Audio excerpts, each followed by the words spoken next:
Thanks for rolling up. I'm 2 Blunt Marley.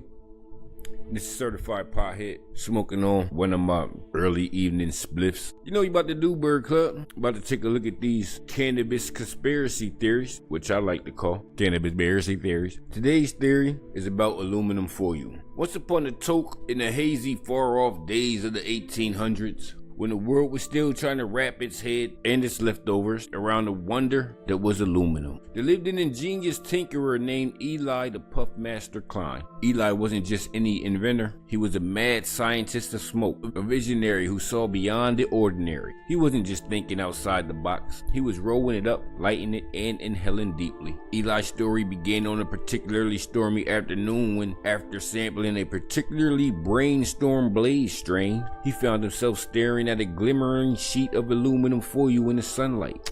He mused, as if communing with the universe. What if this shiny wizard's cape could do more than just keep leftovers fresh? Here's a riddle for you. I'm a shiny protector, strong but light. I'll keep your leftovers fresh overnight. You tear me and wrap me, smooth or crinkly, what am I? Eli had a problem. His favorite clay pipe had cracked under the pressure. Literally. And rolling joints, forget it. His hands were shakier than a leaf in a thunderstorm, thanks to what he called enthusiastic quality control. But when he bent the foil into a tiny cone, inspiration hit him like a cloud of purple haze, dense, powerful, and impossible to ignore. That's it, he exclaimed, puffing a massive cloud that seemed to defy gravity. The joint effort I've been looking for. He carefully shaped the foil into a crude pipe, light, portable, and shinier than a disco ball at a potluck.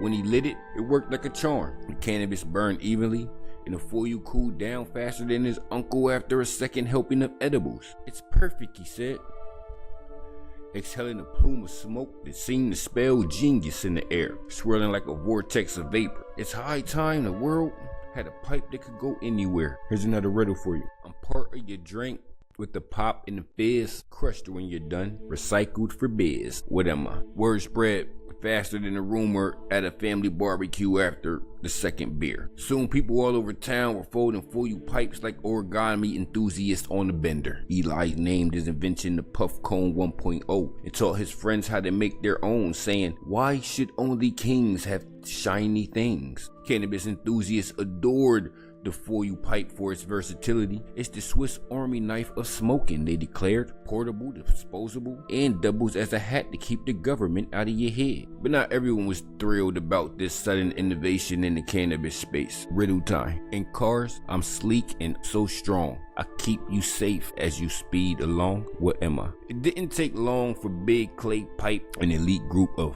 traditional pipe manufacturers, to notice the drop in their profits. This tinfoil menace must be stopped, they declared, gathering around a table as smoky as Eli's living room. Rumors flew like a kite on a windy day. Some said the aluminum industry secretly boosted foil prices to discourage its use. Others whispered that the government was in on it, fearing tinfoil pipes would spark a cannabis-fueled revolution. Eli wasn't worried. They can't stop the puff cone, he declared, puffing on his latest creation. It's the grassroots movement. But then strange things started happening. Another riddle. Fight off the stank and make you feel great. Every morning before a big date. What am I? One night, Eli returned to his workshop to find his plans for the Puff Cone 2.0 missing. The blueprints, complete with innovations like foldable bowl and the built-in roach clip, had vanished. On the wall, someone scrawled the words, "Foiled again." This is no coincidence, Eli muttered, staring at the shiny sheet in his hand. They're trying to smoke me out. Conspiracy theory swirled in his head like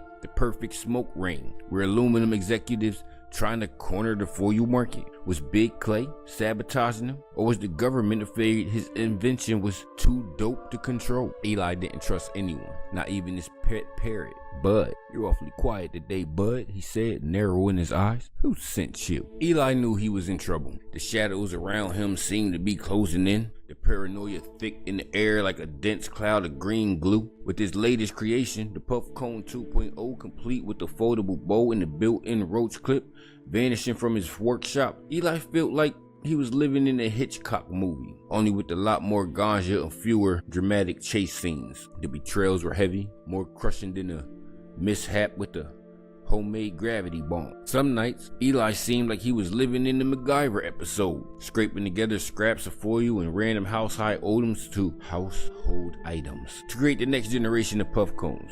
You ever seen a puff cone 3.0? He asked, his eyes gleaming under the flickering light. I paid for a $300 bong when you can make something that gets the job done just as well.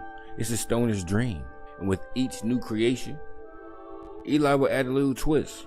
Fold here, crimp here, making the puff cone easier to assemble, more portable, and even shinier. But his peace was short-lived. Rumors began to circulate, louder than the bong hit echoing through the speakeasy. He's going underground, like a trippy ninja, they whispered, passing around stories about seeing him in the vast frozen landscapes of the north, endlessly folding foil on the back of a moose. Eli's like a myth, they said, puffing on their homemade pipes. His final note, scribbled on the foil, read, "They tried to foil my plans, but the puff cone will live on." It was short, but it said everything. Eli wasn't done. The government, big clay pipe, and even the aluminum cartel couldn't extinguish his spirit. He was a man with a mission, always thinking outside the box, or in this case, the tinfoil roll. The note was this man's manifesto, a challenge to all those who sought to suppress his vision. Eli's disappearance only fueled the legend around him. People began to tell tales of sightings. Eli riding a moose, puffing on a homemade foil pipe, his hair wild and eyes gleaming